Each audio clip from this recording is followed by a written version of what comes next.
Welcome to Lead with Clarity. This is a space for leaders who want to grow without losing themselves in the process. Each episode is a short reflection on leadership, influence, and the inner work that shapes how we show up for others. It's not hype, not noise, just clear thinking for the journey of leading well.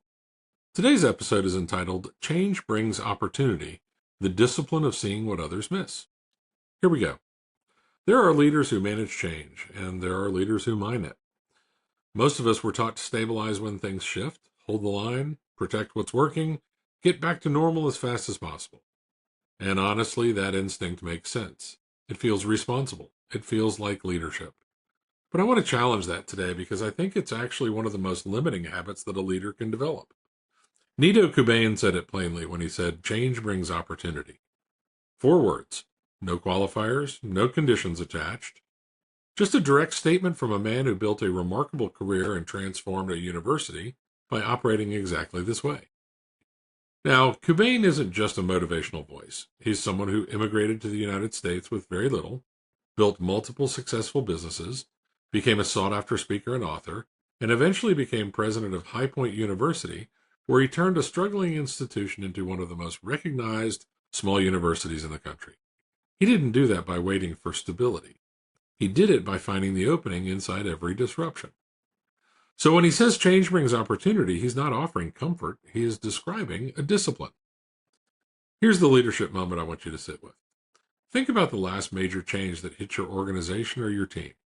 Your first response, and be honest, was it to look for what the change made possible? Or was it to figure out how to get things back to where they were? For most leaders, it's the latter.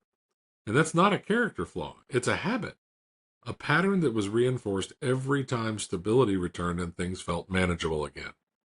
The problem is that stability is increasingly rare, and leaders who are wired to restore rather than reimagine are always going to be one step behind. In the recent past, COVID and just the dawn of AI are 2 big changes in our world where this is being tested. Here's the most common misread of this idea. People hear change brings opportunity and they think it means every change is good, or that you should celebrate disruption, or that you need to be relentlessly optimistic when things fall apart around you. That's not it. Qubein was a pragmatist, not a cheerleader. The real meaning is far more useful. Change creates gaps. Gaps between what existed and what is now needed. Between what your competitors were built for and what the market is now asking for. Between what your team knew how to do and what the moment is now demanding. Those gaps are where opportunity lives, but you only find them if you're looking. The reframe is this. Your job as a leader is not to eliminate the gap. It's to see it before anyone else does and move toward it with intention. That requires a specific habit. When disruption hits, you need to build in a pause before the reactive response kicks in. Not a long pause. Just enough space to ask a different question. You're not asking the question, how do we fix this? Rather, you're asking the question, what does this open up?